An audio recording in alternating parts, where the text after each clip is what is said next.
Section 3.6, Compound Inequalities. A compound inequality is when two inequalities are combined into one statement using and or.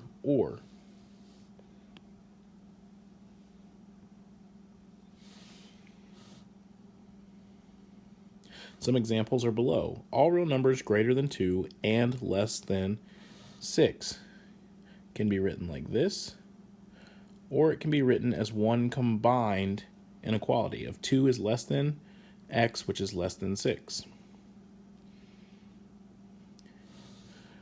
The majority of and statements are written like this, where you have your boundary values on the outside and your variable in the middle. So 2 is less than or equal to x, which is less than or equal to 6, has circles that are closed and includes all the values in between. The other option is an or statement, where you have two separate inequalities combined using the word or. So in this case, all real numbers less than 2 or greater than 6. So that's x is less than 2 or x is greater than 6. And in this case, or statements generally go opposite directions.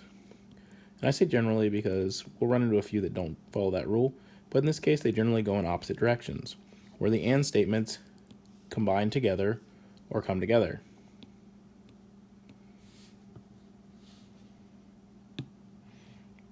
We want to write compound inequalities that represent the phrase and graph the results. So the first one, all real numbers that are less than or equal to 2 or greater than 5. So here we've got the all real numbers piece. We're just going to say the variable x represents that. So we've got x is less than or equal to 2, or in this case greater than 5. So x is greater than 5. And we just want to graph this. So we'll just sketch a number line. We've got 2, we've got 3, 4, and then 5.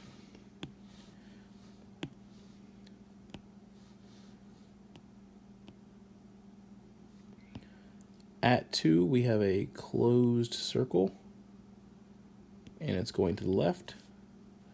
And then at 5, we have an open circle going to the right. The next one, all real numbers that are greater than or equal to -4 and less than 6. So the first part of this is x is going to be greater than or equal to -4, and x is less than 6. We can write it this way, or we can write it as one combined individual inequality, where we would have -4 is less than or equal to x, which is less than 6. Because the -4 and the 6 in this case act as the boundaries to our graph. So as we graph this, we've got -4, we've got 6. X is greater than or equal to -4, so we're going this way, and x is less than 6, so open circle going this way, and we're keeping track of all of the values in between.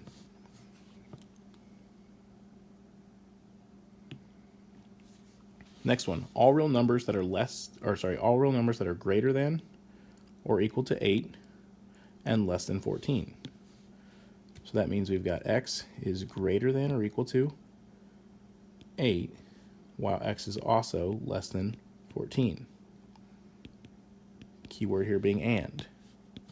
So remember, this can be written as a single inequality as well, where we'll have 8 is less than or equal to x, which is less than 14. And then we can just sketch the graph. We've got 8, 9, 10, 11, 12, 13, 14.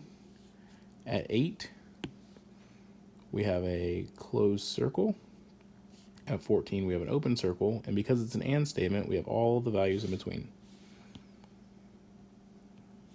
Next one, all real numbers that are less than or equal to -7.5 or greater than 0. So we've got x is less than or equal to -7.5, but at the same time, or x could be greater than 0. And we just want to graph this. So we've got our number line, -7.5, put 0 way over here. for negative 7.5, we have a closed circle because of the equal to, and we're going to the left. At greater than 0, we have an open circle, and we're going to the right. Remember, it's an or statement, so they're generally going to go apart. Where in the and statements, in this example, they're coming together.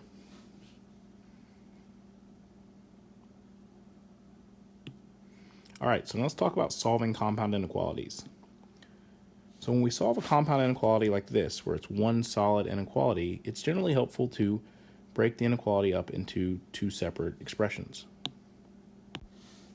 So instead of having negative 5 is less than 2x plus 1, which is less than 3, I'll have one statement where it's negative 5 is less than 2x plus 1, and the other half where it's 2x plus 1 is less than 3.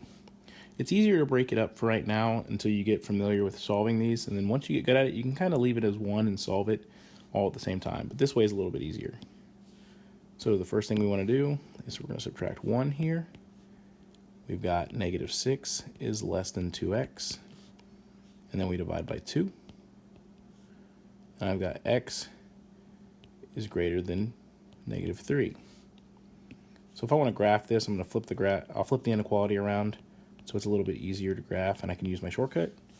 So x is greater than negative 3, and then I solve the other half. So I subtract 1.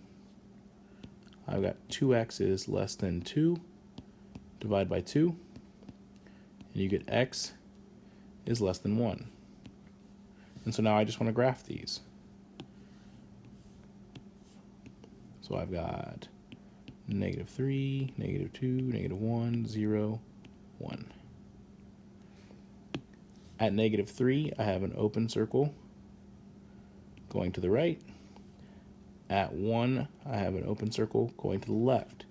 And because this is representative of an and compound inequality, we're keeping track of all the values in between.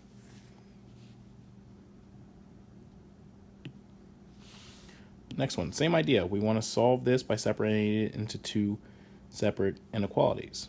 So I've got negative 4 less than or equal to 3n plus 5, and 3n plus 5 is less than 11. I'll solve the one on the left, so I'll subtract 5 from both sides. I've got negative 9 is less than or equal to 3n. I'll divide by 3 on both sides. And I've got negative 3 is less than or equal to n. To make this easier to graph, I'll flip it around. I've got n is greater than negative 3. Then I solve the right inequality. Subtract 5 from both sides. You've got 3n is less than 6. Divide by 3. N is less than 2. And so now all we have to do now is graph this. So draw our number line, negative 3, negative 2, negative 1, 0, 1, 2. At negative 3, we have a closed circle. At 2, we have an open circle, and we have all the values in between. Remember, it's an and inequality, or an and compound inequality.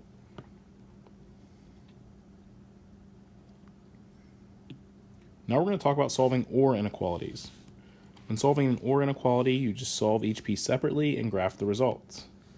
So let's start with 3g plus 2 is less than negative 7. I'll subtract 2 from both sides. I've got 3g is less than negative 9. I divide by 3 on both sides, and I've got g is less than negative 3. So there's one, and then I'll solve the other one. So negative 4g plus 5 is less than 1. I'll subtract 5 from both sides. I've got negative 4g is less than negative 4. I'll divide by negative 4. And in this case, when I divide by a negative, remember, you have to flip your inequality symbol. So I'm dividing by negative 4, so that means this becomes g is greater than 1. And now I just need to graph these. So negative 3, negative 2, negative 1, 0, 1. And so at negative 3, I have an open circle going to the left. At 1, I have an open circle going to the right. Remember, this is an OR statement, so generally they're going to go apart. And so we're good. And now let's try the next one. All right, let's start by solving 7 plus 2y is less than 1. So the first thing I want to do is subtract 7.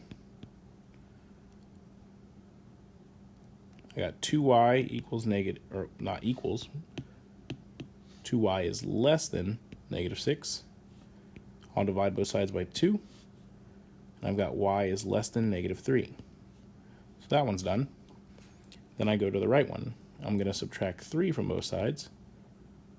I get 4y is less than or equal to negative 8. I divide by 4.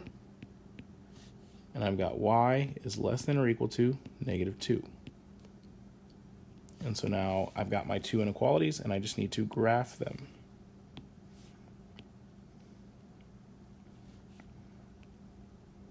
Negative 3, negative 2, negative 1, 0, 1, 2, 3, 4.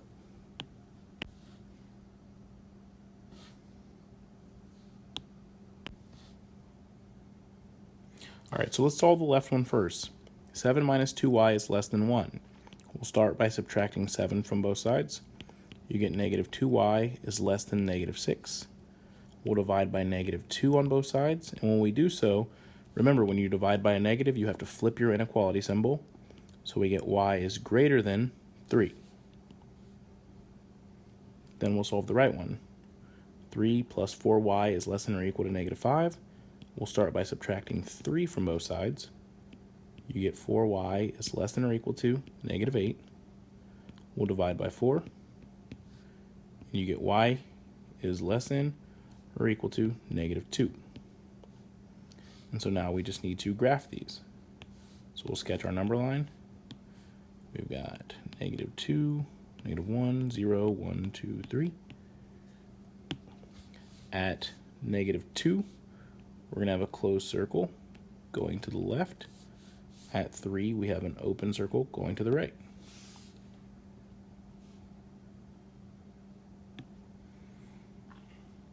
Here's a refresher on being able to identify inequalities and their graphs. So greater than or equal to 2 would be a closed circle at 2 going to the right. Less than 2, open circle going to the left.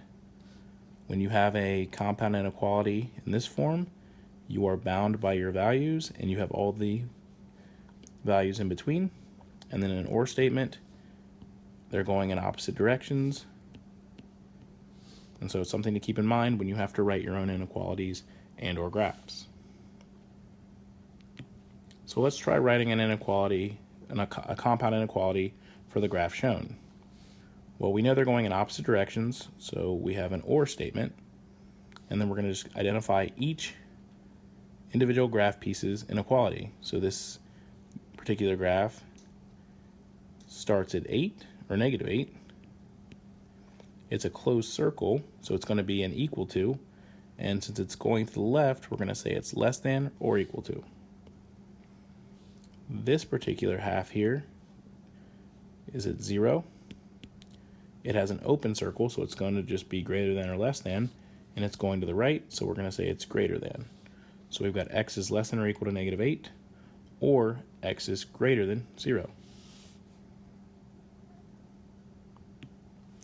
In this one, we've got open circles at negative 2 and at 5. And because it's bound in between, we know we have an AND situation. So if we want to just write a generic one, we know we've got here x is going to the right, so it's greater than negative 2, and x in this case is at 5 going to the left, so it's less than 5.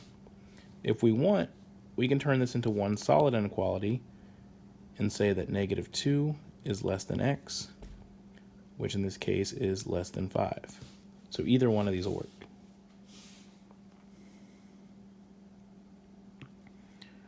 In our last problem, to earn a B in Algebra 1, you need a test average between 84 and 86 inclusive. You score between 86, 85, and 80 on the first 3 tests. what do you need on the fourth test to earn a B?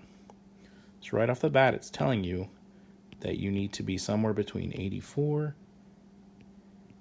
and 86. And then to find the average of your test scores, you would essentially just add them up. So that's 86 plus 85 plus 80 plus X, which is the fourth test we don't know. And to find average, you take your sum and divide by the number of tests, which would be 4. So we know that this average needs to be greater than or equal to 84 or less than or equal to 86. And so now this is the situation we have to solve. So we're going to solve one part of it where we have 84 is less than or equal to 84 is less than or equal to 251 plus X. We just added the test that we know already together, divided by 4. And the other half would be 251 plus X over 4 is less than or equal to 86. So we're going to solve this. And the first way to solve both of these would be to multiply by 4 on both sides.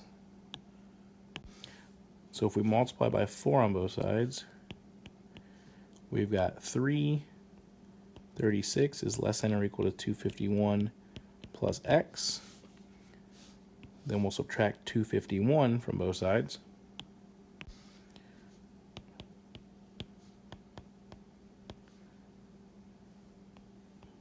You get 85 is less than or equal to X, or X is greater than or equal to 85. Then you solve the other half. So you're going to multiply by 4 here and here. You've got 251 plus X is less than or equal to 344. We'll subtract 251 from both sides. And you get X is less than or equal to 93. So what this tells us is, in order to get the in between an 84 and 86 average for the class, we either have to score greater than 85 or less than 93% on our fourth test.